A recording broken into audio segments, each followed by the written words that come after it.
Okay. देखो last class में हमने जो डिस्कशन किया था, तो लास्ट क्लास के आगे का डिस्कशन स्टार्ट करते हैं। बेसिकली लास्ट क्लास में हमने डेडलॉक के अंदर जो डेडलॉक की सिचुएशन थी उसके बारे में बात की थी कि हमारे पास में ऑपरेटिंग सिस्टम में डेडलॉक एक ऐसी सिचुएशन होती है जिसमें दो या दो से ज़्यादा प्रोसेस एक दूसरे के रिसोर्स को इस टाइप से होल्ड करके बैठ जाते हैं कि उनको वो रिसोर्स कभी मिल ही नहीं पाते हैं, उधर ना।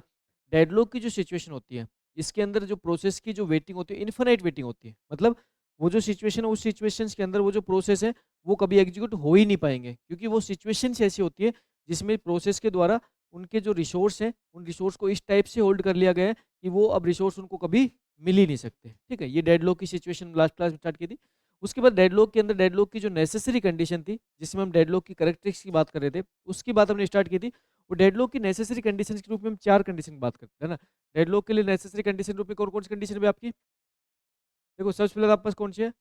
Mutual exclusion. Mutual exclusion. ठीक है। फिर नेक्स्ट बात करें, नेक्स्ट कौन सी थी आपके पास में? No preemption. No preemption. फिर हमारे पास नेक्स्ट कौन सी है? Hold and wait. हम बात करें किसकी? होल्ड एंड वेट की बात कर रहे हैं। होल्ड एंड वेट की बात कर रहे हैं। और फोर्थ जो नेसेसरी कंडीशन में, उसकी बात करते हैं किसकी? सर्कुलर वेट की बात करते हैं। सर्कुलर वेट की बात करते हैं। तो ये चार जो नेसेसरी कंडीशन है, चार नेसेसरी कंडीशन अगर आपके एक साथ अगर हो जाती है, तो हम 100% ये दावे के साथ कह सकते हैं कि हमारे सिस्टम्स के अंदर क्या हो चुका है? डेडलॉक हो चुका है। ठीक है। तो ये चारों नेसेसरी कंडीशन एक साथ आकर होनी चाहिए डेडलॉक के लिए। ठीक है, ये डेडलॉक की क्या करेक्टरिस्टिक्स है। तो लास्ट क्लास में हमने नोट डाउन कर लिया था। और इसके ऊपर छोटा सा पॉइंट भी आप लिख लीजिए।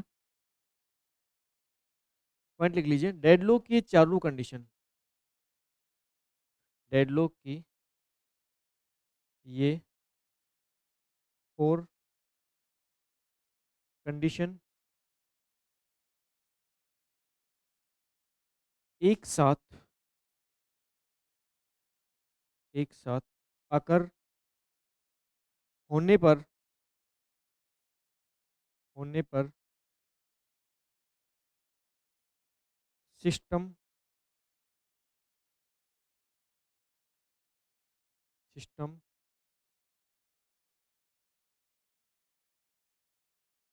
डेडलॉक सिचुएशन में चला जाता है, डेडलॉक सिचुएशन में चला जाता है। उधर ना डेडलॉक सिचुएशन जाने का मतलब है कि सिस्टम जो है वो कभी भी एग्जीक्यूट नहीं हो पाएगा। मतलब यहाँ पे जो प्रोसेस है वो प्रोसेस कभी एग्जीक्यूट नहीं हो पाएंगे। ठीक है, तो यहाँ पे मैं साफ साफ यह भी मैं मेंशन कर देता हूँ, साफ साफ लिख देता हूँ। डेड, यहीं पे लिख देता हूँ, डेडलॉक,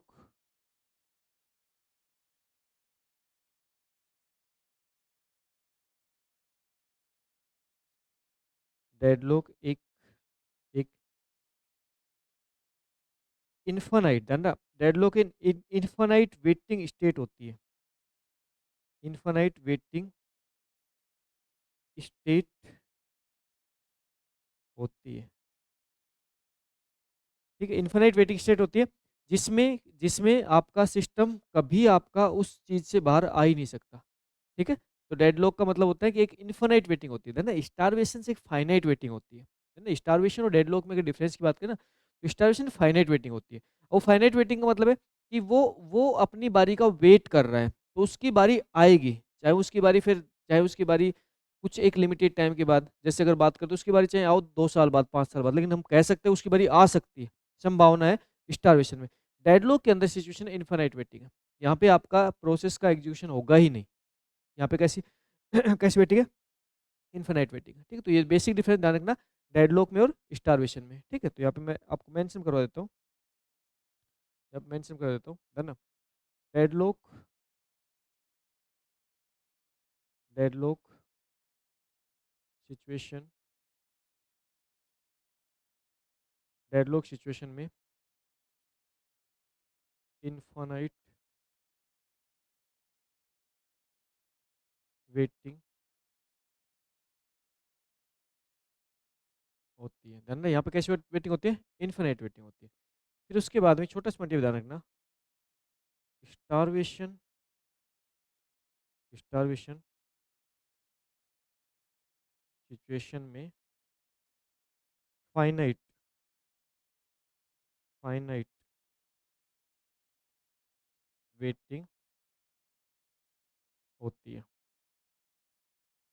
ठीक, ये बेसिक डिफरेंस ध्यान रख लेना डेडलॉक और स्टारवेशन में। ठीक, अब देखो, अब यहाँ पे हम कह रहे हैं डेडलॉक होने का मतलब ये है कि फोर जो नेसेसरी कंडीशन है ये अगर होनी चाहिए तब हम कह सकते हैं डेडलॉक होगा। ठीक है, अभी चार जो नेसेसरी कंडीशन इसके बारे में लिख लीजिए। चार नेसेसरी कंडीशन क्या होती है? फर्स्ट बात करें तो फर्स्ट हम करें म्यूचुअल एक्सक्लूजन। मतलब क्या होगा इसका?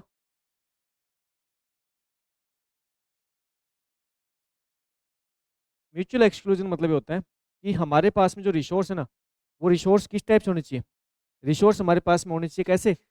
एक पर्टिकुलर रिसोर्स है, उसको एक प्रोसेस को ही अलोकेट किया जाना चाहिए। ठीक है, तो यहाँ पे हम कह सकते हैं एक जो रिसोर्स है, एक रिसोर्स, मैंने आपको स्टारवेशन में इन्फिनिट लिखवा दिया था क्या? उसको थोड़ा चेंज कर लेना भाई। स्टारवेशन फाइनाइट कंडीशन होती है, थोड़ा सा चेंज कर लेना। इन्फिनिट उस टाइम पे लिखवाया था तो उसको चेंज कर लेना, फाइनाइट वेटिंग होती है। इसमें क्या होती है? फाइनाइट वेटिंग होती है। ये डिफरेंस ध्यान रख लेना। ठीक है, फिर अगर म्यूचुअल एक्सक्लूजन बात करें तो हम बात करते हैं वन वन रिसोर्स,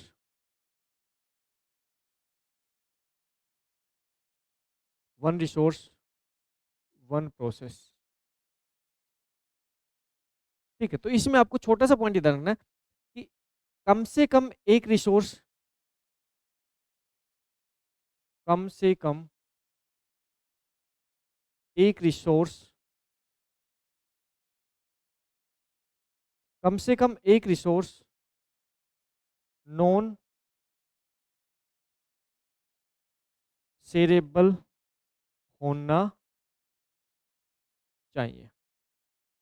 कम से कम एक रिसोर्स नॉन शेयरेबल होना चाहिए। डेडलॉक की सिचुएशन के अंदर हमारे पास एटलीस्ट एक रिसोर्स ऐसा होना चाहिए जो नॉन शेयरेबल हो।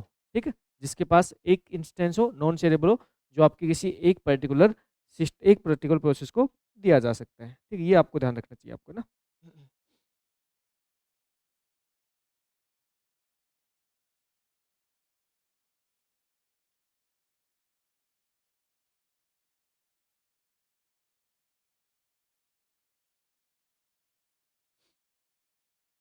ठीक है, फिर नेक्स्ट नेक्स्ट कंडीशन की बात करते हैं। नेक्स्ट कंडीशन हमारे पास कौन सी है? No preemption. No preemption. तो देखो, नो प्रिम्पशन का मतलब यहाँ पे क्या होगा? नो प्रिम्पशन मतलब होगा कि जब जब कोई पर्टिकुलर रिसोर्स किसी प्रोसेस को अलोकेट हो चुका है, जब कोई पर्टिकुलर रिसोर्स किसी प्रोसेस को अलोकेट हो चुका है, तो उस टाइम पे हम यहाँ पे कह रहे हैं ये जो पर्टिकुलर जो रिसोर्स R1 है, ये जो रिसोर्स R1 है, ये आपका कैसा सिंगल इंस्टेंस है और एक प्रोसेस को दिया जा चुका है। अब मान के चलो कि प्रोसेस P2 इसकी डिमांड करता है, प्रोसेस P2 इसकी डिमांड करता है, तो यहाँ पे जो प्रोसेस P2 है ना, इस प्रोसेस P2 को इस रिसोर्स को नहीं दिया जाना चाहिए, नहीं दिया जाना चाहिए। तो यहाँ पे ये जो इसकी डिमांड करेगा, इसको क्या करना चाहिए? इसको डिनाइल कर देना चाहिए। ठीक है, यहाँ पे इसको नहीं मिलना चाहिए, इसी को बोलते हैं नो प्रिम्पशन। तो लिख लीजिए, जब कोई प्रोसेस जब कोई प्रोसेस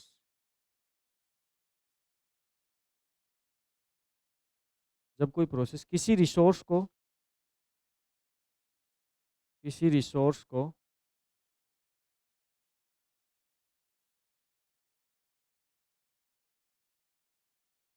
एग्जीक्यूट कर रहा होता है, जब कोई प्रोसेस किसी रिसोर्स को एग्जीक्यूट कर रहा होता है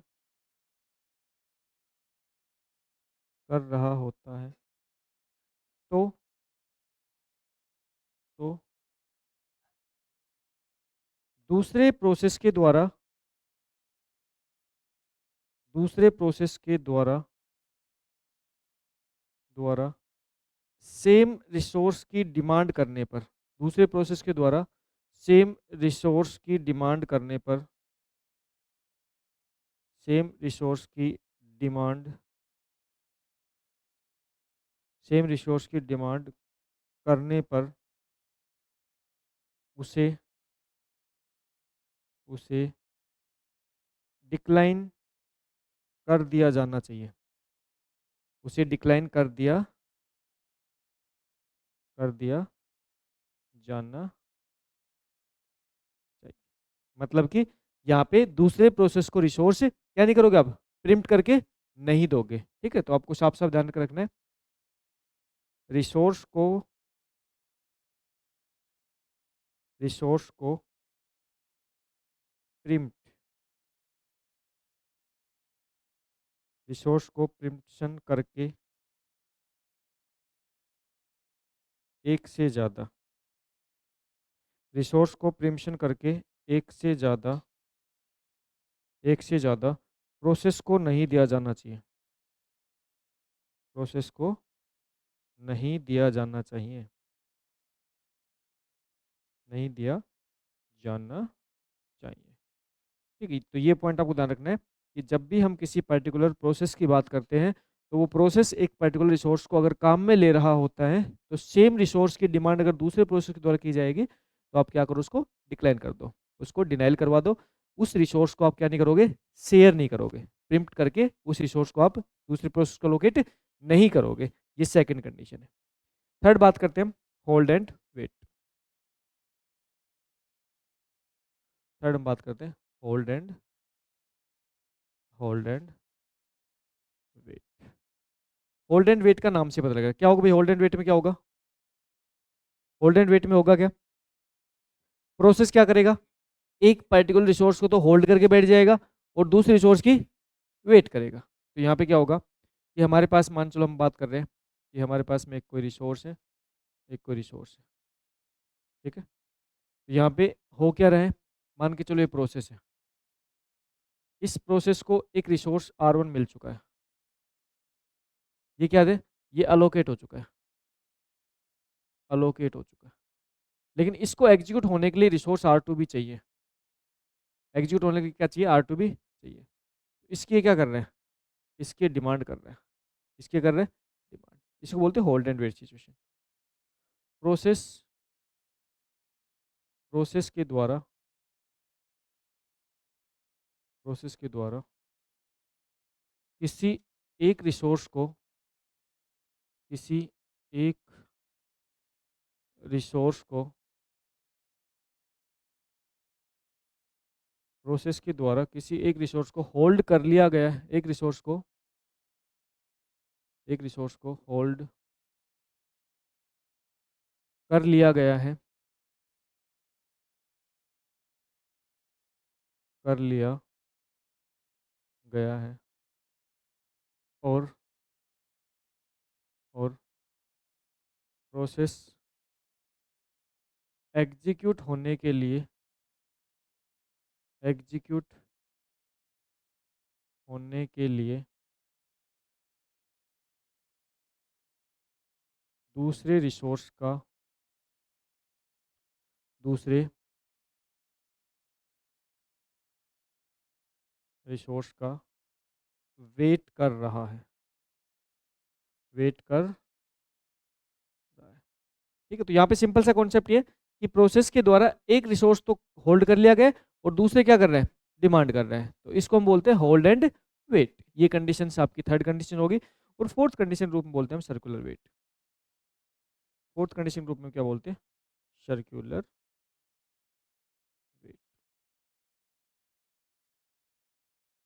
सर्कुलर सर्कुलर वेट, अब देखिए सर्कुलर वेट का सिंपल सा कॉन्सेप्ट वही है कि यहाँ पे आपके पास में जो रिसोर्स और जो प्रोसेस है, सर्कुलर वेट का सिंपल सा कंडीशन वही है। यहाँ पे आपके पास में जो रिसोर्स हैं और जो प्रोसेस हैं उनके बीच में इस टाइप का एक वेट चल रहा है कि वो सर्कुलेशन हो गया, इस टाइप का वेट चल रहा है जो क्या हो गया, सर्कुलेशन हो गया। ठीक, अब यहाँ पे क्या हो रहा है कि यहाँ पे हम बात कर रहे हैं R1 रिसोर्स है, R2 रिसोर्स है। देखो ये क्या बन चुका है, एक सर्किल बन चुका है जिसमें प्रोसेस और रिसोर्स के बीच में इस टाइप से डिमांड की जा रही है कि एक दूसरे के रिसोर्स को ही होल्ड करके बैठ चुके हैं। तो यहाँ पे अब हमारे पास में यहाँ पे जो सिचुएशंस है, इस सिचुएशन को बोलते हैं सर्कुलर वेट। इसको हम बोलते हैं क्या, सर्कुलर वेट। ये सर्कुलर वेट हो जाएगी। अब सर्कुलर वेट में होता है क्या, प्रोसेस और रिसोर्स के बीच में जो होल्डिंग है वो इस टाइप से होती है कि एक दूसरे रिसोर्स को ही होल्ड कर लेते हैं सर्कुलर मैनर में। ठीक, तो लिख लीजिए सर्कुलर वेट में, सर्कुलर वेट में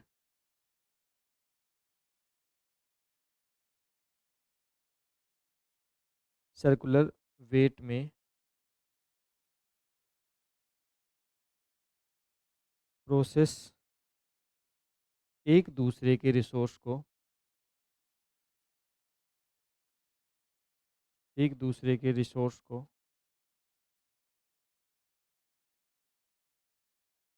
दूसरे के रिसोर्स को इस टाइप से होल्ड कर लेते हैं, रिसोर्स को इस टाइप से इस टाइप से होल्ड कर लेते हैं कि वो सर्कुलर मैनर में सर्कुलर मैनर में हमेशा हमेशा रिसोर्स के लिए वेट ही करते रहते हैं। सर्कुलर मैनर में हमेशा रिसोर्स के लिए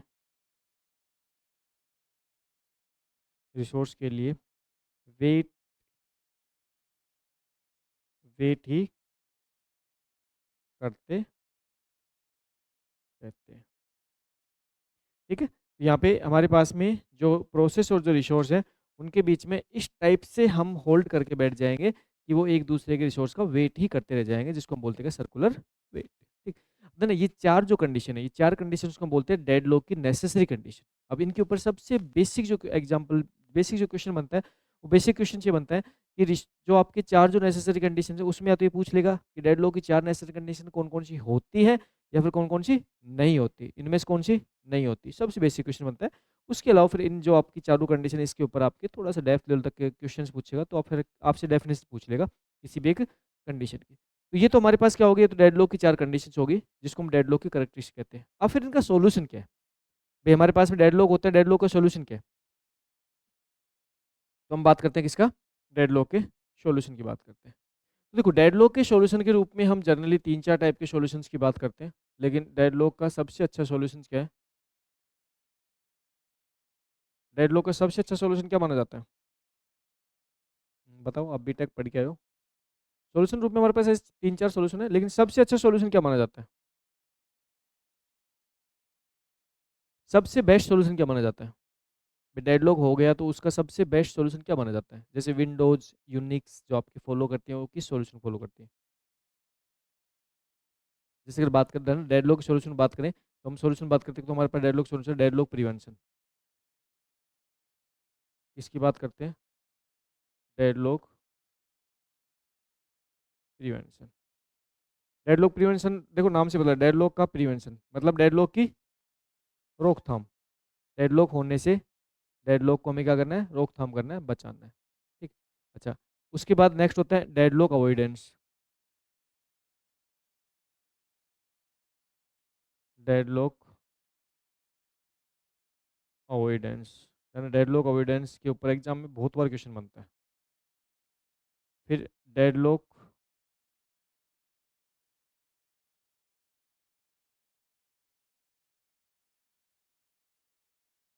detection and recovery, deadlock detection and recovery. और फोर्थ क्या है, डेडलॉक इग्नोरेंस, डेडलॉक इग्नोरेंस। ठीक, तो आपके हिसाब से चारों चारों सॉल्यूशन में सबसे बेस्ट सॉल्यूशन किसको मानते हैं हम, किसको, जैसे आपके हिसाब से चारों सॉल्यूशन सबसे बेस्ट किसको माने, deadlock prevention, deadlock avoidance, deadlock detection recovery, deadlock ignorance, किसको माने।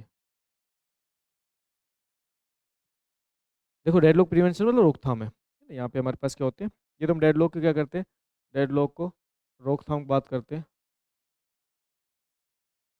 तो डेडलॉक रोकथाम मतलब है कि भाई चारों जो नेसेसरी कंडीशन उनको एक साथ होने से रोक दो, चारों नेसेसरी कंडीशन को एक साथ मत होने दो, प्रिवेंट ही हो जाएगा। ठीक, डेडलॉक अवॉइडेंस आपके सबसे ज्यादा पूछे जाने वाले क्वेश्चन है, ये किस पर डिपेंड है ना, बैंकर्स एल्गोरिथम पर बेस्ड है,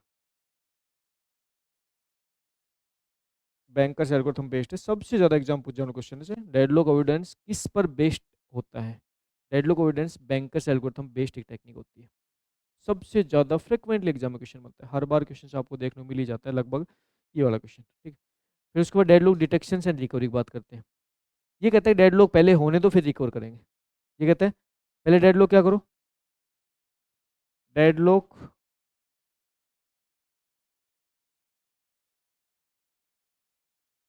डेडलॉक आकर होने पर क्या करना है, रिकवरी करना है। पहले डेडलॉक को होने दो फिर उसके बाद रिकवरी की बात करेंगे। ठीक है, और इग्नोरेंस मतलब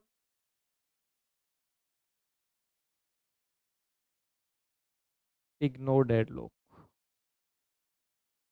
इग्नोर डेडलॉक हो गया तो कोई दिक्कत नहीं, इग्नोर कर दो। डेडलॉक हो गया तो कोई दिक्कत नहीं, इग्नोर कर दो। अब सबसे बेस्ट सॉल्यूशन किसको माने, हम सबसे बेस्ट सॉल्यूशन किसको माने, किसको माने, है ना। ज़्यादातर ऑपरेटिंग सिस्टम्स आपके इस सॉल्यूशंस की बात करते हैं, ज़्यादातर ऑपरेटिंग सिस्टम डेडलॉक इग्नोरेंस की बात करते हैं। जैसे विंडोज़ की बात करें तो विंडोज़ प्रैक्टिकली डेडलॉक इग्नोरेंस पे काम करता है। यूनिक्स की बात करें तो यूनिक्स प्रैक्टिकली डेडलॉक इग्नोरेंस पे काम करता है। फिर आपको क्वेश्चन ये क्या तरीका है, विंडोज़ जो है वो डेडलॉक को इग्नोर ही कर रहे हैं, मतलब वो कह रहे हैं ठीक है हो गया तो हो जाए, देख लो कोई दिक्कत नहीं। भाई विंडोज ऑपरेटिंग में कहते हैं कि डेडलॉक जो होता है ना वो बहुत रेयर चांस में होता है। मतलब डेडलॉक जो सिचुएशन ना, ये ऐसा नहीं कि हर हर आपके 2 घंटे में हो रहा है, हर 2 दिन में हो रहा है, हर 5 दिन में, ऐसा कुछ नहीं है। डेडलॉक बहुत रेयर चांस में होने वाला एक कंसेप्ट है, जिसके लिए हमें अलग से इम्प्लीमेंटेशन करना नहीं चाहिए, क्योंकि हम अलग से इसकी अगर रोकथाम करेंगे, अलग से इसके लिए अगर हम कोई भी प्रोग्राम बनाएंगे तो वो भी तो एक टाइप से बर्डन है ना। भाई मान चलो आपका सिस्टम कभी 1-2 महीने में कभी एक बार सिस्टम ऑटोमेटिक शट डाउन हो गया चलते चलते, तो इसका मतलब वो डेडलॉक है। जैसे आपने देखा होगा कि आपका सिस्टम चलते चलते अपने आप क्या हो जाता है, बंद हो जाता है, तो वो सिचुएशन डेडलॉक सिचुएशन है। तो वो सिचुएशन बहुत रेयर चांस में कर होती है, और जो बहुत रेयर चांस में अगर हो रही होती है तो उस चीज़ के लिए विंडोज और ऑपरेटिंग सिस्टम ये मानता है कि हम इसके लिए सेपरेट अलग से कोई प्रोग्राम इसलिए नहीं बना रहे कि वो जो प्रोग्राम हम बनाएंगे तो वो बर्डन बनेंगे, क्योंकि वो क्या करेंगे, वो डेडलॉक को हमेशा चेक करते रहेंगे, वो डेडलॉक आकर नहीं होने देंगे, क्योंकि जो भी सॉल्यूशन ढूंढोगे उसमें क्या होगा, डेडलॉक आकर होने से आप रोकोगे। तो वो भी तो एक प्रोग्राम है जो हमेशा रन होंगे, और रन होंगे तो वो रैम में होंगे, प्रोसेस के पास जाएंगे, एग्जीक्यूट होंगे, तो वो भी तो एक्स्ट्रा ऑर्डिनरी बर्डन डाल रहे हो आप, गलत है ना। इसलिए जनरली आपके डेडलॉक इग्नोरेंस को फॉलो किया जाता है, किसके द्वारा, विंडोज के द्वारा, यूनिक्स के द्वारा। ठीक है, ये प्रैक्टिकल फॉलो होता है आपके विंडोज वगैरह के द्वारा। लेकिन एग्जाम में सबसे कम क्वेश्चन इसी बनता है, और हमें किसके लिए पढ़ना है, हमें एग्जाम के लिए पढ़ना है, हमें कोई मतलब नहीं है, हमें किसके लिए पढ़ना है, एग्जाम के लिए। और एग्जाम में सबसे ज़्यादा क्वेश्चन बनता है, किससे बनता है, ये एग्जाम ओरिएंटेड डेडलॉक अवॉइडेंस, जिस पे सबसे ज़्यादा एग्जाम में क्वेश्चन बनता है।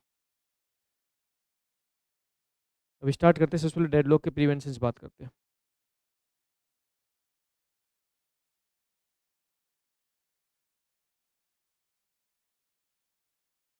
ठीक है, सबसे पहले बात करते हैं डेडलॉक प्रिवेंशन।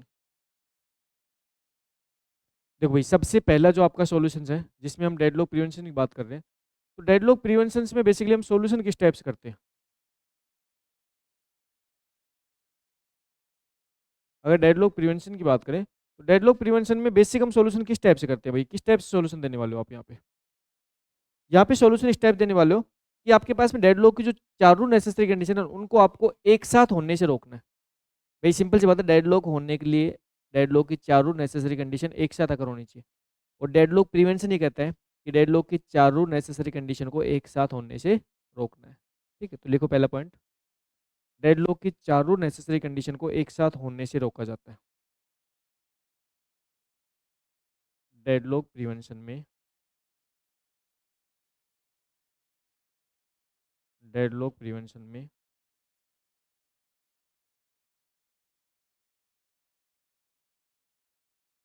डेडलॉक की चारों नेसेसरी कंडीशन को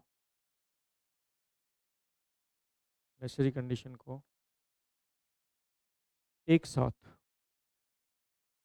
नेसेसरी कंडीशन को एक साथ होने से रोका जाता है। अब है ना, ये सिर्फ सुनने में अच्छा लग रहा है, बाकी प्रैक्टिकल इंप्लीमेंट करने इसको बहुत टफ टास्क है। प्रैक्टिकल इंप्लीमेंट करना टफ टास्क इसलिए, वो मैं बता रहा हूँ आपको। जैसे बात करें कि चारों कंडीशन एक साथ अगर नहीं होनी चाहिए, जैसे हम यहाँ पे क्या करें, हम यहाँ पे कह रहे हैं भाई म्यूचुअल एक्सक्लूजन अकर। अच्छा, म्यूचुअल एक्सक्लूजन क्या कहते हैं भाई? ये म्यूचुअल एक्सक्लूजन ये कहते हैं कि आपके आपके जो रिसोर्स है ना वो नॉन शेयरेबल होने चाहिए। अब ये कहते हैं, डेडलॉक प्रिवेंशन कहते हैं कि सभी रिसोर्स को शेयरेबल बना दो। भाई सिंपल सी बात है, म्यूचुअल एक्सक्लूजन है ना, वो ये कहता है कि एटलीस्ट एक रिसोर्स ऐसा होना चाहिए नॉन शेयरेबल हो, जिसको हम क्या नहीं कर सकते, शेयर नहीं कर सकते। ये आपका म्यूचुअल एक्सक्लूजन कहता है। और डेडलॉक प्रिवेंशन ये कहता है कि सभी रिसोर्स को शेयरेबल बना दो, जो कि थ्योरी में कहने के लिए अच्छा लगता है, लेकिन प्रैक्टिकल इंप्लीमेंट नहीं किया जा सकता है। जैसे प्रिंटर, प्रिंटर कैसे शेयरेबल बनाओगे?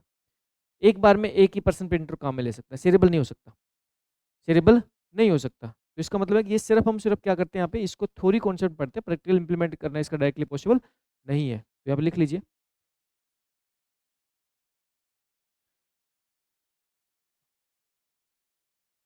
म्यूचुअल एक्सक्लूजन प्रिवेंशन में,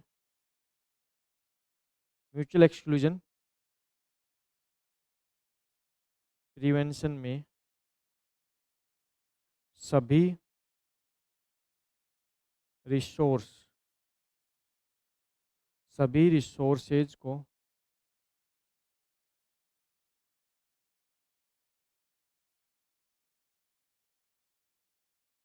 शेयरेबल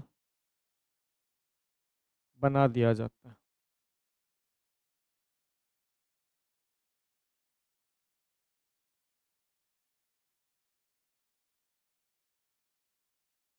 सभी रिसोर्स शेयरेबल बनाना, सभी रिसोर्स शेयरेबल बनाना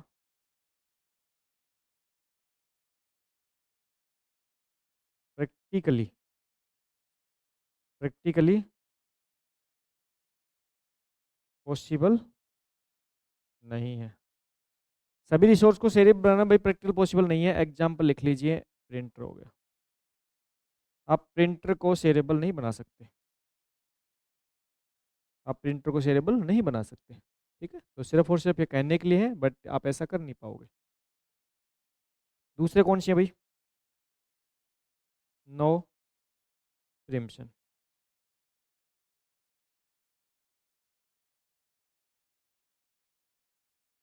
नो प्रिम्पशंस का रूल ये कहता है कि रिसोर्स को हम प्रिम्प्ट नहीं कर सकते जब कोई प्रोसेस उसको एग्जीक्यूट कर रहा होता है।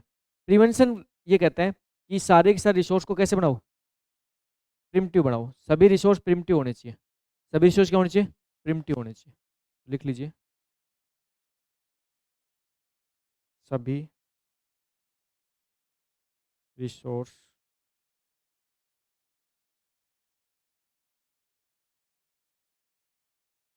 प्रिमिटिव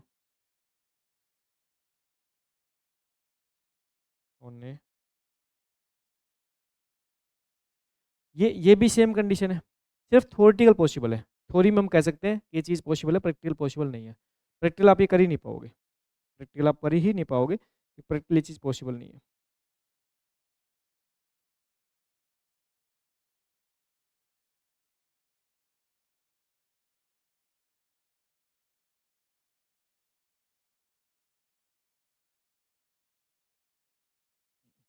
तो इसका मतलब सभी रिसोर्स को प्रिमिटिव बना दो। रिसोर्स को फोर्सफुली, हम आप कह सकते हैं रिसोर्स को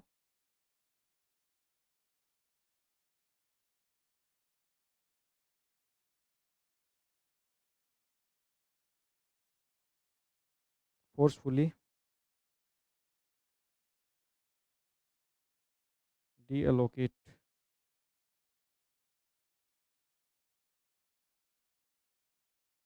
करवा दिया जाता है, जो कि सिर्फ कहने में अच्छा लगता है, बट ऐसा प्रैक्टिकल इम्प्लीमेंट नहीं किया जा सकता। ठीक है, ऐसा प्रैक्टिकल इम्प्लीमेंट नहीं किया जा सकता।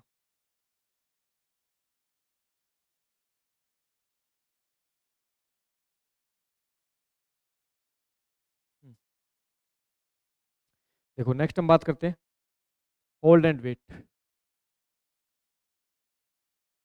Hold and wait, hold and wait में क्या होगा भाई?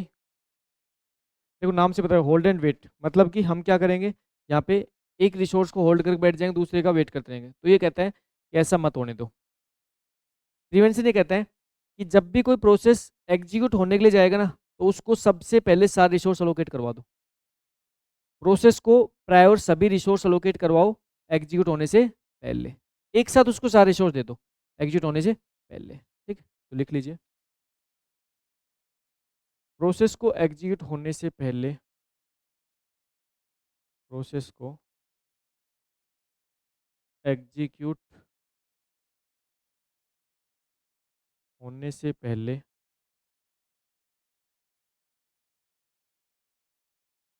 सभी रिसोर्स, सभी रिसोर्स अलोकेट अलोकेट कर कर दिया जाना चाहिए। इस सारे के सारे रिसोर्स आप क्या कर दोगे, अलोकेट कर दोगे उसको एग्जीक्यूट होने से पहले। ठीक है, अब देखो यहाँ पे अगर ऐसा आप करते हो, ऐसा करते हो, तो फिर यहाँ पे आपके डिसएडवांटेज क्या है इसका?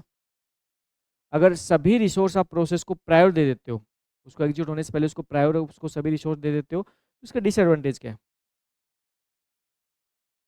देखो आप है ना, हर चीज का जवाब बिना सोचे समझ मत दिया करो। इसकी स्टार्वेशन क्या मतलब निकल रहा है, या स्टार्वेशन क्या मतलब निकलेगा? भाई सारे रिसोर्स आप उसको देखो, कोई पर्टिकुलर प्रोसेस है, भाई सिंपल सी बात है, अधीनिस्थ बोर्ड और आरपीएससी लगातार बार बार एक चीज पे फोकस कर रहा है।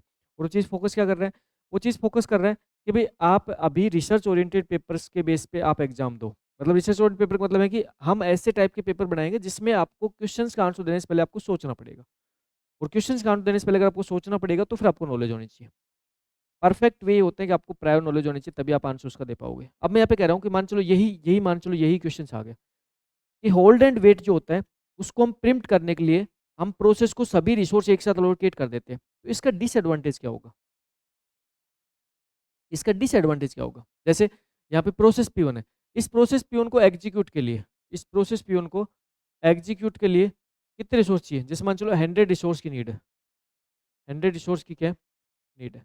और हम क्या करेंगे, हम इसको एग्जीक्यूट करवाने से पहले इसको सारे के सारे 100 रिसोर्स एक साथ अवेलेबल करवाएंगे, उसके बाद इसको एग्जीक्यूट होने के लिए भेजेंगे।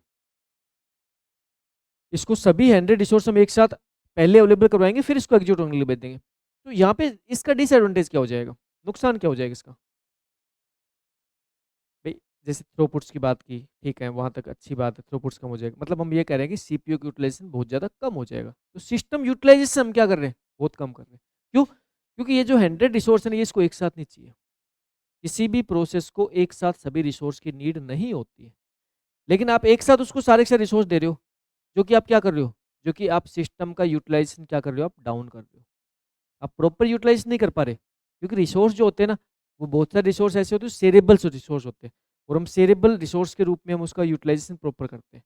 ठीक है, जब भी आप ऐसा कर रहे हो तो गलत बात है। अब कह रहे हो, आप कह रहे हो कि हम बैंक का जो एंट्री गेट है, हम बैंक के एंट्री गेट पे हम एक बार में सिर्फ एक कस्टमर भेजेंगे, और एक बार में एक कस्टमर भेजने के बाद में जब वो कस्टमर अपना सारा काम कर लेगा, और जब वो कस्टमर सारा काम करके गेट पे आएगा तो उसको हम बाहर भेजेंगे, फिर नया कस्टमर गेट के अंदर भेजेंगे। क्या ये सही तरीका है क्या? क्या सही तरीका है? अगर आप ऐसा कर रहे हो तो इसमें फिर आपको क्या नुकसान है? इसमें नुकसान है कि बैंक के अंदर जो एम्प्लॉय बैठे हुए हैं उनका आप प्रॉपर यूटिलाइजेशन कर ही नहीं पा रहे हो। क्योंकि एक जो पर्सन है, वो एक पर्सन बैंक के अंदर जाएगा, पहले वो स्लिप भरने में 2 मिनट लगाएगा, फिर मान के चलो उसको मनी डिपॉजिट करवानी है, वो सिर्फ मनी डिपॉजिट करवाने वाले क्लर्क के पास जाएगा, मनी डिपॉजिट करवाएगा, 3 क्लर्क एक्स्ट्रा वो बैठे रहेंगे, फिर उसके बाद वो गेट के बाहर चला जाएगा, तब फिर नए नए एम्प्लॉय को भेज रहे हो आप। अब मान चलो दूसरा जो कस्टमर है, उस दूसरे कस्टमर का काम है कि उसको पासबुक प्रिंट करवानी, तो वो सिर्फ पासबुक प्रिंट वाले क्लर्क के पास जाएगा, प्रिंट करवा के निकल जाएगा। फिर बाकी जो क्लर्क जो स्टाफ बैठे हैं उसका आप यूटिलाइजेशन कहाँ कर पा रहे हो, आप नहीं कर पा रहे हो। तो सेम कंडीशन यहाँ पे, सेम कंडीशन क्या है यहाँ पे, यहाँ पे प्रॉपर आप यूटिलाइजेशन नहीं कर पाओगे। ठीक, अच्छा इसमें फिर दूसरा दूसरा तरीका क्या है, दूसरा तरीका है कि जब कोई प्रोसेस किसी रिसोर्स की डिमांड करता है और वो रिसोर्स उसे अलोकेट नहीं होता है, तो फिर वो प्रोसेस ऑलरेडी होल्ड रिसोर्स को भी रिलीज कर देता है। समझ गए? यहाँ पे मैं कह रहा हूँ, जब कोई जब कोई प्रोसेस जब कोई प्रोसेस न्यू रिसोर्स की डिमांड करता है, न्यू रिसोर्स की डिमांड करता है,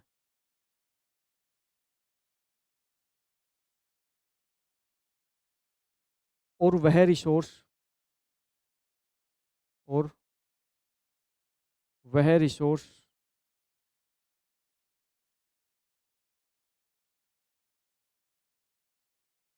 ऑलरेडी दूसरे प्रोसेस को अलोकेट किया हुआ होता है, दूसरे प्रोसेस को अलोकेट किया हुआ होता है, तो तो पहले वाला प्रोसेस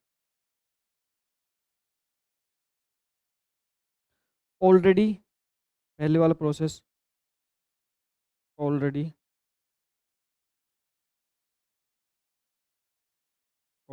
अवेलेबल रिसोर्स को भी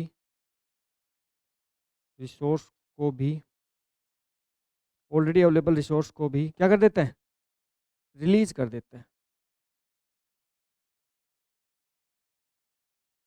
कर देता है। भाई एक टाइप से तो अच्छी बात भी है लेकिन गलत बात भी है। जैसे समझो यहाँ पे, जैसे मैं कह रहा हूँ P1 प्रोसेस है, P1 प्रोसेस को एग्जीक्यूट होने के लिए 100 रिसोर्स की नीड है।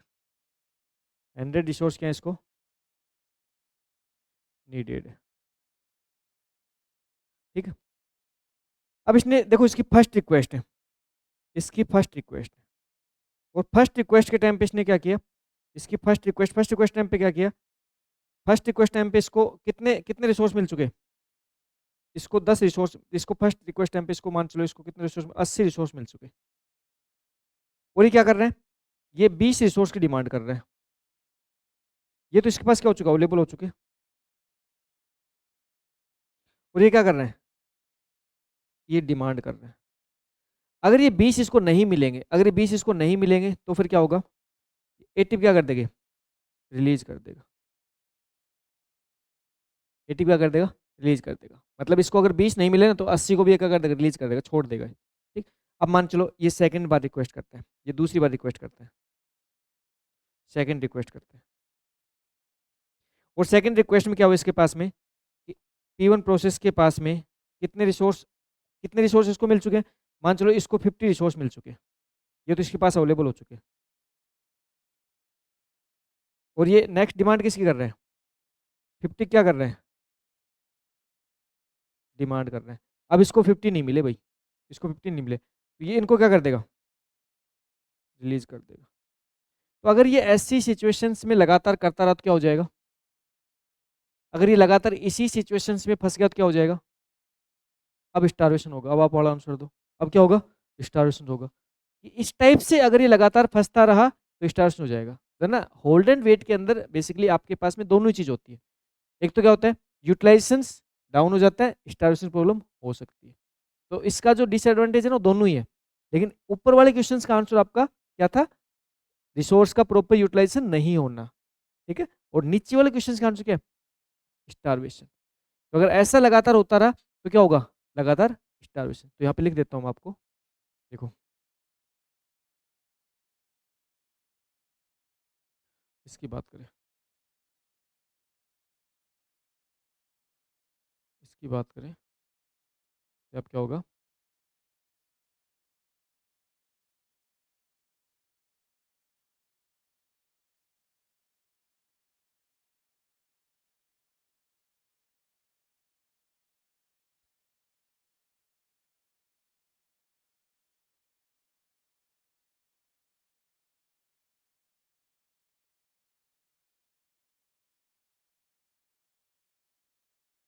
रिसोर्स यूटिलाइजेशन लो, ऊपर वाले में तो, ऊपर में क्या होगा, रिसोर्स यूटिलाइजेशन लो होगा, और नीचे वाले में क्या होगा, may be starvation, may be starvation. आपकी स्टारवेशन सिचुएशन आ सकती है।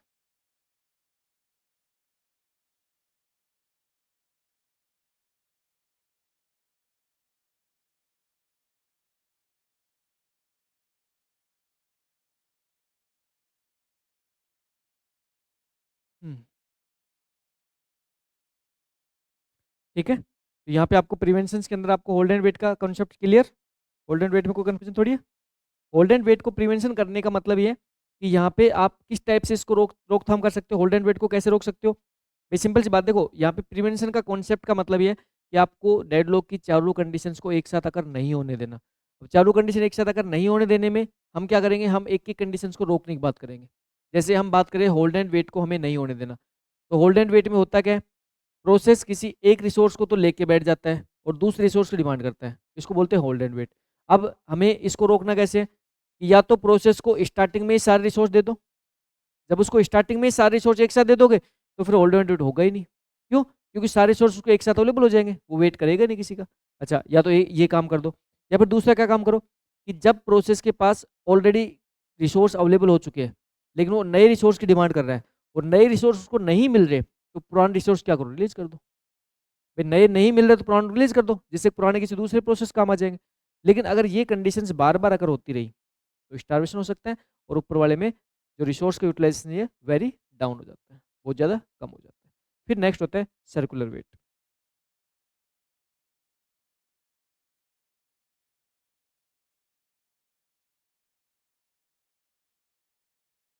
सर्कुलर वेट, अब देखो हमें क्या करना है, सर्कुलर वेट को रोकना है। हमें क्या करना है, सर्कुलर वेट को रोकना है।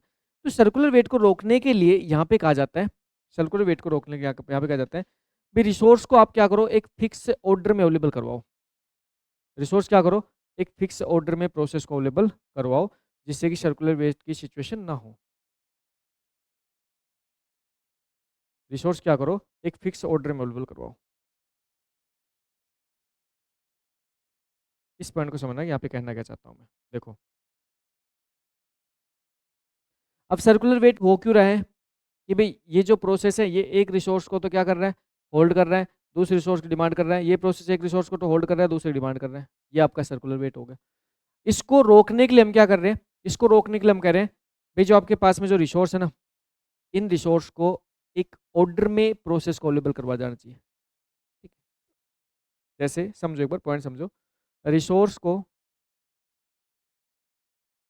रिसोर्स को एक फिक्स्ड ऑर्डर में, फिक्स्ड ऑर्डर में प्रोसेस को प्रोसेस को अवेलेबल अवेलेबल करवाना चाहिए। फिक्स ऑर्डर में प्रोसेस को अवेलेबल करवाना चाहिए। ठीक, जैसे यहाँ बात करें, देखो ये जो पर्टिकुलर रिसोर्स, ये जो पर्टिकुलर प्रोसेस है, इस पर्टिकुलर प्रोसेस के लिए क्या करेंगे, पहले स्टार्टिंग क्या करेंगे, इसको हम एक रिसोर्स ये दे देंगे। ठीक है, ये फर्स्ट ऑर्डर है, ये फर्स्ट ऑर्डर है, ये इसका सेकंड ऑर्डर है। फिर इसको क्या करेंगे, फिर इसको ये रिसोर्स दे देंगे। ऑर्डर में पहले इसको ये मिलेगा, फिर इसको ये मिलेगा। इसका फिक्स ऑर्डर हो गया। तो सबसे पहले ये क्या करेगा, ये R2 रिसोर्स को ही क्या करेगा, ये R2 रिसोर्स को ही अवेलेबल करवाएगा, फिर ये R1 रिसोर्स के पास जाएगा। फिक्स ऑर्डर हो गया। अच्छा, इसका क्या कर देंगे, इसका रिवर्स काम कर देंगे। इसको रिवर्स काम कर देंगे। इसको रिवर्स काम कैसे कर देंगे, जैसे पहले क्या करेगा, पहले डिमांड इसकी करेगा, फिर डिमांड इसकी करेगा, इसके लिए उल्टा कर देंगे, इसके लिए रिवर्स काम कर देंगे। तो इसमें क्या होता है, ऑर्डर डिसाइड हो जाता है। तो अगर एक बार ऑर्डर डिसाइड हो गया तो आपका सर्कुलर वेट बन नहीं सकता। सर्कुलर वेट नहीं बन सकता। भाई सर्कुलर वेट इसलिए बन रहा है ना कि एक साथ डिमांड कर रहे हैं, या इसको आप टाइम में लेके चल लो, टाइम लेके चल रहे हो है ना, एक फिक्स टाइम लेके चल रहे हो। तो ये जो पर्टिकुलर जो ऊपर वाला जो प्रोसेस है, ये प्रोसेस एग्जैक्टली 11 बजे रिसोर्स की डिमांड करेगा। ये प्रोसेस 11 बज के 1 मिनट पे करेगा, अलग अलग टाइम पे कर रहा है। अब सर्कुलर वेट नहीं होगा, क्योंकि जब 11 बजे करेगा तो इसको मिल जाएंगे दोनों, ये एग्जीक्यूट कर लेगा ना चाहिए, उसके बाद क्या करेगा, नीचे कर लेगा। तो यहाँ पे हम क्या करते हैं, ऑर्डर डिसाइड कर लेते हैं। लेकिन ये प्रैक्टिकल पॉसिबल नहीं है। प्रैक्टिकल पॉसिबल इसलिए नहीं है कि आपके रिसोर्स का जब ऑर्डर आप डिसाइड कर लेते हो, तो अगर किसी प्रोसेस को रिसोर्स नहीं चाहिए तो भी आप कह रहे हो कि भाई ये उस टाइम पे तो ये उस रिसोर्स इस प्रोसेस के लिए, आप तो पहले ही समझा के बैठ बैठ गए इनको, तो प्रैक्टिकल पॉसिबल नहीं होता है। ठीक, नोट डाउन कर लीजिए।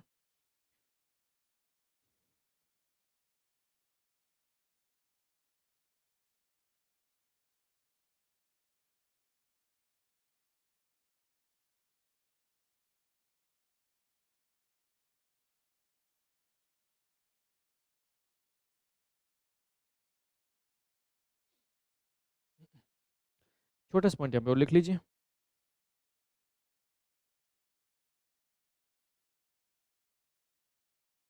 रिसोर्स फिक्स्ड ऑर्डर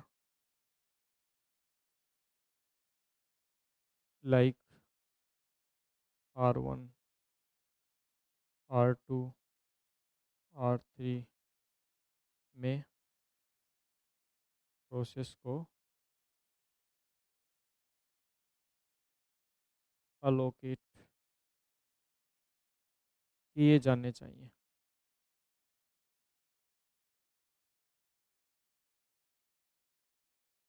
किए जाने चाहिए।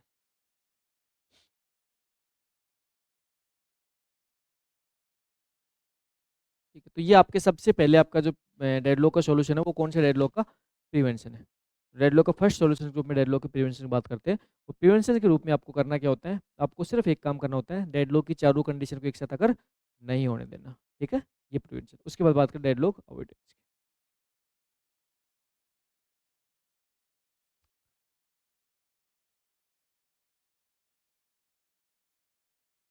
Deadlock avoidance,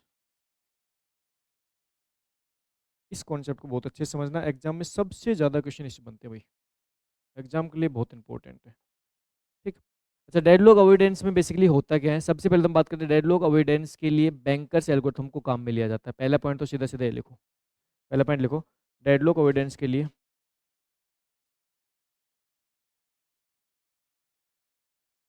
deadlock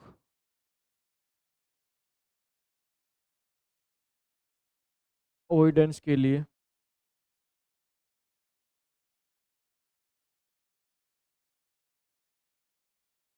bankers bankers algorithm को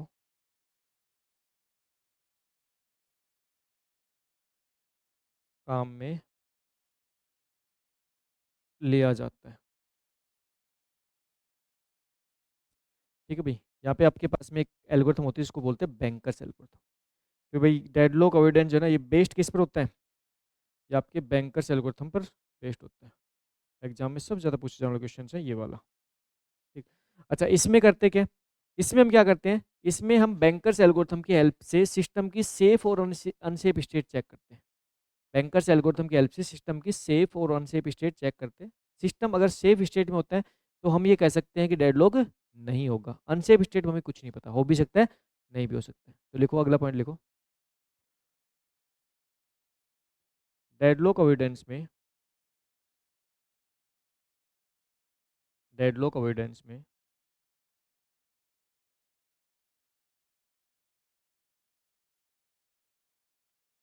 डेडलॉक अवॉइडेंस में बैंकर्स एल्गोरिथम की हेल्प से बैंकर्स एल्गोरिथम की सहायता से सहायता से सिस्टम की सिस्टम की सेफ और अनसेफ स्टेट सेफ और अनसेफ स्टेट निकाली जाती है निकाली जाती है सेफ और अनसेफ अनसेफ स्टेट निकाली जाती है। अगला पॉइंट ध्यान रखना है, सेफ स्टेट में सेफ स्टेट होने पर सेफ स्टेट होने पर डेडलॉक अकर नहीं होता है। डेडलॉक अकर नहीं होता है।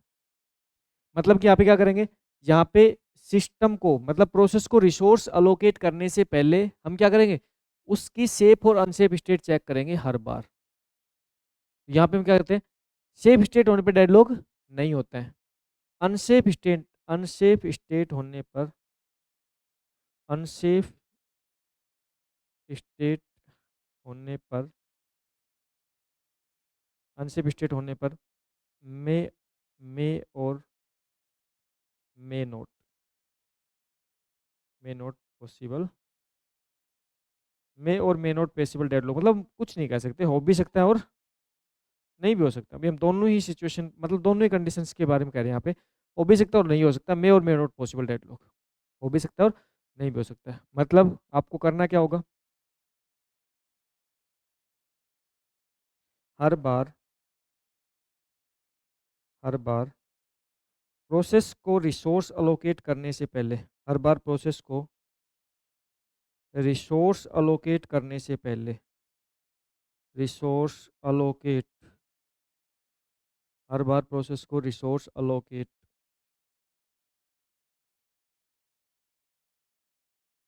हर बार प्रोसेस को रिसोर्स अलोकेट करने से पहले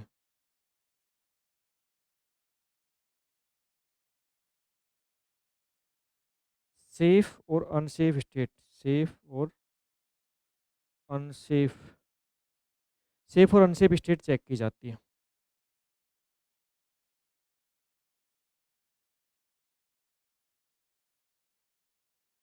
अब नेक्स्ट जो इसके ऊपर क्वेश्चन बनता है वो बनता है न्यूमेरिकल क्वेश्चंस। एक तो यहाँ पे बनता है थ्योरी क्वेश्चंस और नेक्स्ट क्वेश्चन बनता है न्यूमेरिकल्स। थ्योरी क्वेश्चंस में आपको पॉइंट क्या ध्यान रखना है कि जो आपके पास में जो बैंक डेडलॉक अवॉइडेंस का कॉन्सेप्ट है, डेडलॉक अवॉइडेंस आपका बेसिकली किस पर बेस्ड है, बैंकर्स एल्गोरिथम पर बेस्ड एक कॉन्सेप्ट है। बैंकर्स एल्गोरिथम एक एल्गोरिथम का कॉन्सेप्ट है जिसकी सहायता से हम क्या करेंगे, हम जब भी किसी प्रोसेस को रिसोर्स लोकेट करवाएंगे उससे पहले हम क्या करेंगे, बैंकर्स एल्गोरिथम अप्लाई करेंगे। बैंकर्स एल्गोरिथम अप्लाई करके हम सेफ और अनसेफ स्टेट चेक करेंगे। अगर सेफ स्टेट में आपका प्रोसेस है तो हम 100% दावे के साथ कह सकते हैं कि डेडलॉक नहीं होगा। अनसेफ स्टेट में कुछ भी नहीं कह सकते। ठीक है। अब देखो नेक्स्ट इसके ऊपर जो क्वेश्चन बनता है वो बनता है आपके एक न्यूमेरिकल क्वेश्चन बनता है। तो मैं न्यूमेरिकल क्वेश्चंस के बेस बातें कर लेता हूँ, कैसे क्वेश्चन बनते हैं यहाँ पे, समझो यहाँ पे।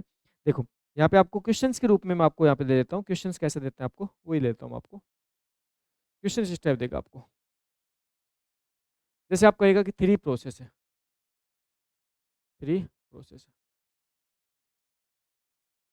तीन प्रोसेस क्या है, P1 P2 P3, और एक रिसोर्स है, resource resource R1 with 10 instance. एक रिसोर्स R1 है जिसके कितने इंस्टेंस है, 10 इंस्टेंस, मतलब उस रिसोर्स के 10 इंस्टेंस है तो वो आपके 10 इंस्टेंस के रूप में आपके काम आएगा। तो single instance resource, multi instance resource, तो मल्टी इंस्टेंस में 10 इंस्टेंस है। ठीक। अच्छा उसके बाद में नेक्स्ट क्या देगा, नेक्स्ट देगा कि यहाँ पे आपके पास में जो प्रोसेस है उसको मैक्सिमम कितनी नीड है और उसको अभी कितने अलोकेट कर दिए गए, उसको कितने अलोकेट कर दिए। तो देखो यहाँ पे क्वेश्चन फिर आपको देगा, यहाँ पे जैसे स्टेप देगा, देखो प्रोसेस देगा यहाँ पे, इस प्रोसेस आपको दे दिया, P1 प्रोसेस है, P2 प्रोसेस है, P3 प्रोसेस है। ठीक। फिर आपको दे दिया मैक्सिमम नीड, आपको मैक्सिमम नीड दे दिया, और मैक्सिमम नीड दे दिया भाई इसको P1 को एग्जीक्यूट होने के लिए 5 यूनिट चाहिए, 7 यूनिट चाहिए, इसको 5 यूनिट चाहिए, इसको 3 यूनिट चाहिए। ठीक है। उसके बाद देगा current allocations, current allocations.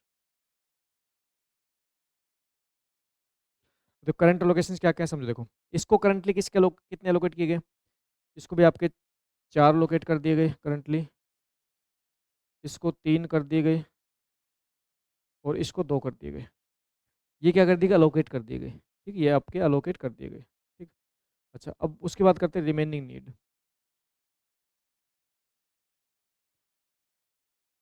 Remaining need.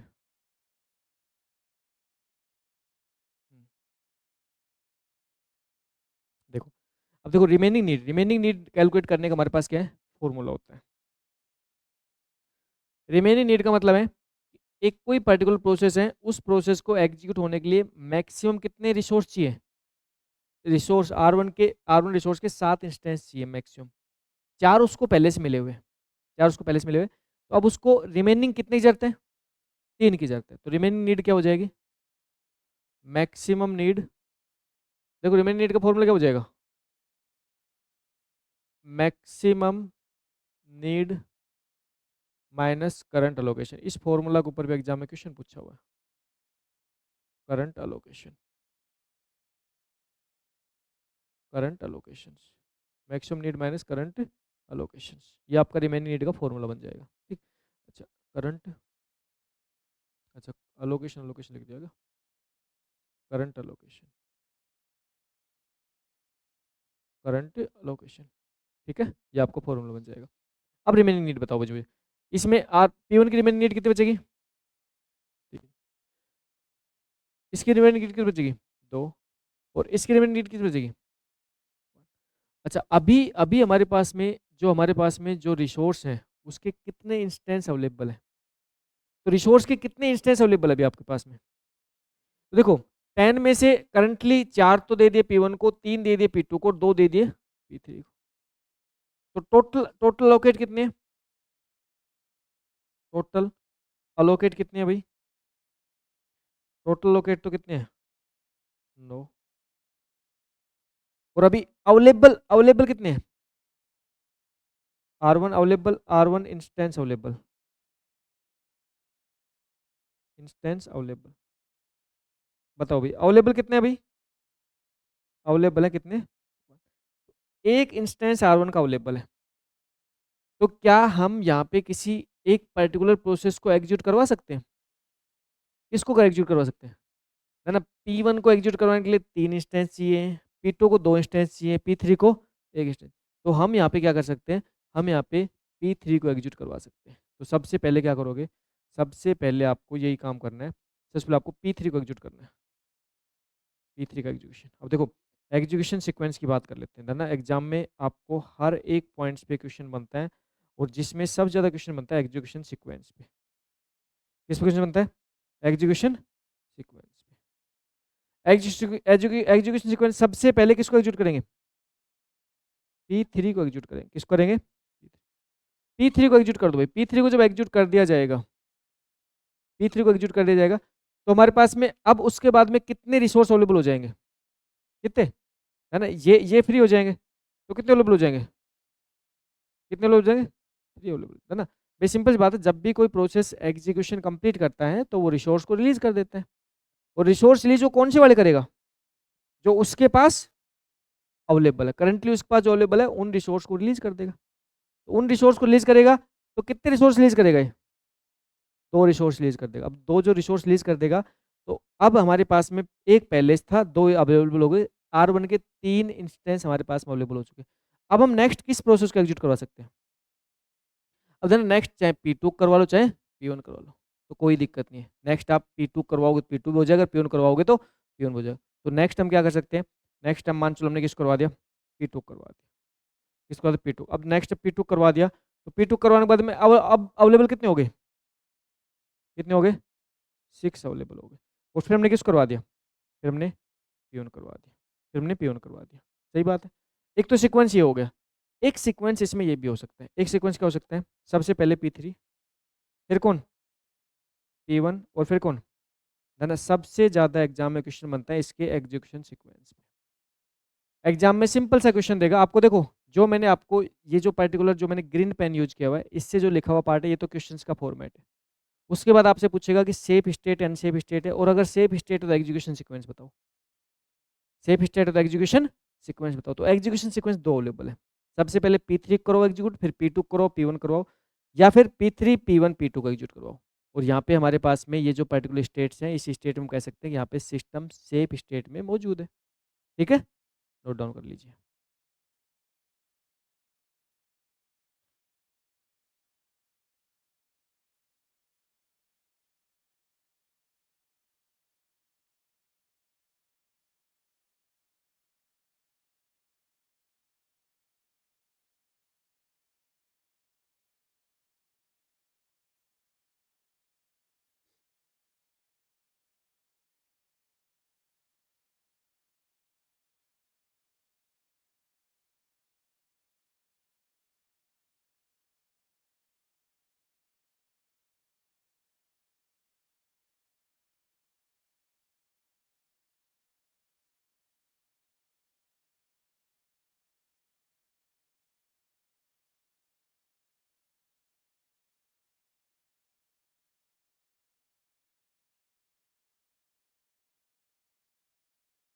इसमें आंसर भाई देखो, इसमें आंसर बेसिकली ये सेफ सेफ सीक्वेंस के आंसर के रूप में पूछता है आपसे। इसमें आंसर पूछता है सेफ सेफ सीक्वेंस बताओ भाई, सेफ सीक्वेंस कौन कौन सी है? तो एक से ज़्यादा शेप सीक्वेंस अवेलेबल है तो एक से ज़्यादा पूछ लेता है, बट मैक्सिमम जो क्वेश्चन देते हैं उसमें आपको लगभग एक ही शेप सीक्वेंस मिलती है। उसमें आपको लगभग एक ही शेप सीक्वेंस मिलती है। हो गया नोट डाउन? ठीक है। नेक्स्ट एक मैं क्वेश्चंस आपको देता हूँ, उसमें आपको शेप सीक्वेंस बतानी है। एग्जीक्यूशन शेप सीक्वेंस बतानी है। ठीक है।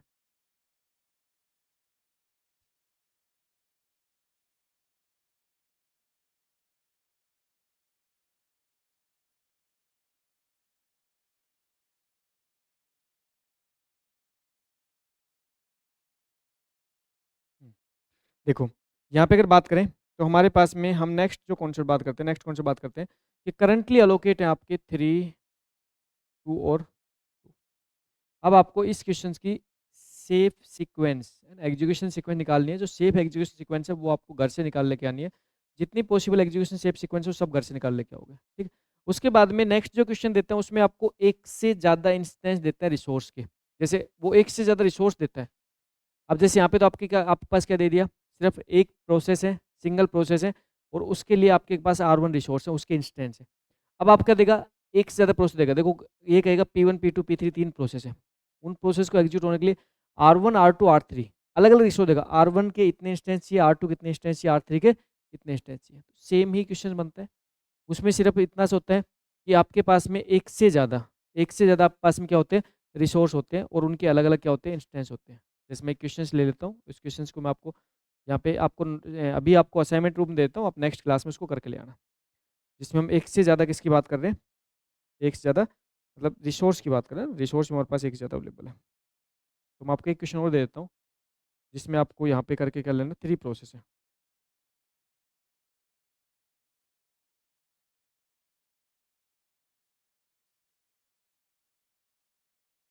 P1 P2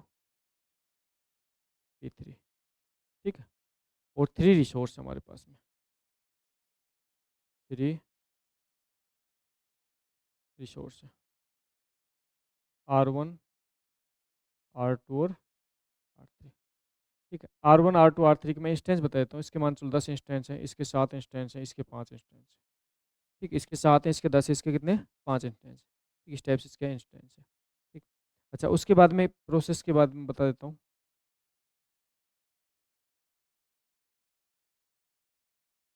प्रोसेस बता देता हूँ। यहाँ पे क्वेश्चन मैं आपको देता हूँ। Maximum need current allocations.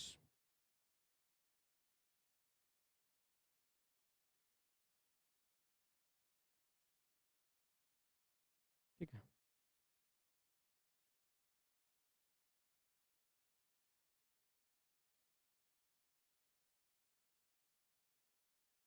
Maximum need में कह रहा भाई आपके R1 के, R2 के और R3 के।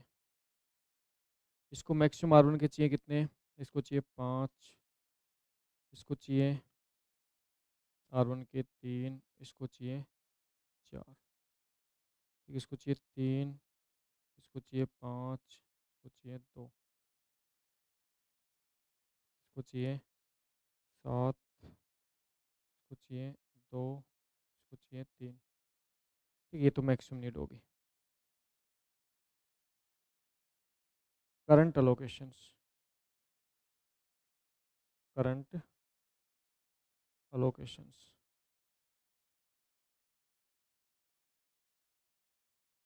करंट अलोकेशन में थोड़ा इजी बना देता हूँ, फिर एक दो क्वेश्चन आपको और करवा दूंगा। इस क्वेश्चन को तो एक बार के लिए थोड़ा इजी सा ही दे देता हूँ आपको। करंट अलोकेशन भी इसको है, जैसे इसको है कितने स्टेंस हैं, इसको इसको हैं बेसिकली ऑलरेडी कितने इंस्टेंस, 4 इंस्टेंस हैं। इसको 3 इंस्टेंस है, इसको 2 इंस्टेंस है।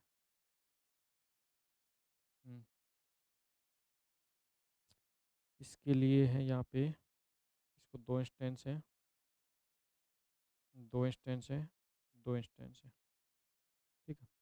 यहाँ पे इसके हैं, इसके पास में इसके एक इंस्टेंस है, 2 इंस्टेंस है, एक इंस्टेंस है।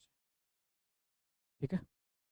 अब आपको बताना है इस क्वेश्चन में, आपको ये बताना है कि यहाँ पे सबसे पहले तो बताना है सेफ स्टेट अनसेफ स्टेट है। सबसे पहले आंसर आपको सेफ अनसेफ स्टेट की बात करनी है, और अगर सेफ स्टेट है तो सेफ सीक्वेंस बताना है। ठीक है। 2 क्वेश्चंस आपको असाइनमेंट रूप में दे रहा हूँ, इन दोनों क्वेश्चंस का सॉल्यूशंस कल की क्लास में करेंगे। एक क्वेश्चन तो ये है, ठीक है? और एक क्वेश्चन क्या है? ये, जिसमें बैंकर्स एल्गोरिथम के बेस पे जो क्वेश्चन बनता है वो यही क्वेश्चन बनता है। तो डेडलॉक अवॉइडेंस का जो कॉन्सेप्ट है वो बेस्ड किस पर है? बैंकर्स एल्गोरिथम बेस्ड है और बैंकर्स एल्गोरिथम पे बेस्ड जो क्वेश्चंस बनते हैं, न्यूमेरिकल क्वेश्चंस बनते हैं, वो इस टाइप से आपके न्यूमेरिकल क्वेश्चंस बनते हैं, जिसमें आपके ये चीज़ें पूछी जाती हैं। तो फिर आप कल की क्लास में इन दोनों क्वेश्चंस को सॉल्व कर लेके आना। नेक्स्ट क्लास में नेक्स्ट कॉन्सेप्ट बात करेंगे और धीरे हमारा जो प्रोसेस मैनेजमेंट का कॉन्सेप्ट है, ये लगभग हमारा नेक्स्ट क्लास में कंप्लीट भी हो जाएगा। फिर हम मेमोरी मैनेजमेंट आगे मूव ऑन करेंगे। Okay, thank you, take care.